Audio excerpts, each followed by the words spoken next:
Yes, magandang hapon po mga minamahal ko mga taga-subaybay. Andito ngayon ako sa bayan ng Mataas na Kahoy at nag-ikot-ikot ako rito para mamigay ng mga flyer at ang pakay para ipalo nila ako sa Facebook. Sa YouTube naman ay i-subscribe nila ako at pagdating ng ako ay may mag-live broadcast, siyempre panoorin nila ako at ilabas nila yung pangalan nila, ipakita nila sa screen sa cellphone para ma-shoutout ko sila. So ito yung ito yung mga view, ipapakita ko ang mga view sa bayang ito ng Mataas na Kahoy. Malalaki ang bahay dito, maganda rin ang bayan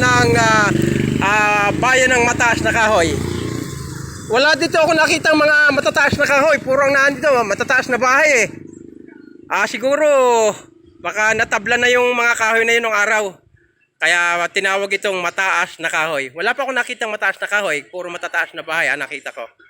Okay, eto ang mga view sa bayan ng Mataas na Kahoy. May mga lumang bahay pa, panahon pa ito ng mga Kastila siguro na minapapansin ako rito na mga lumang bahay, at yan ay siguro panahon pa ng mga Kastila ang mga bahay na luma na yon. So yan ang view dito.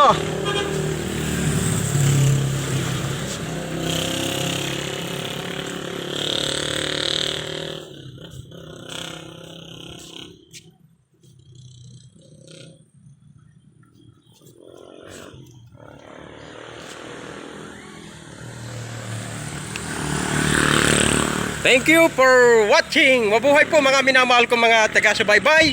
Please like and share po. Maraming salamat po.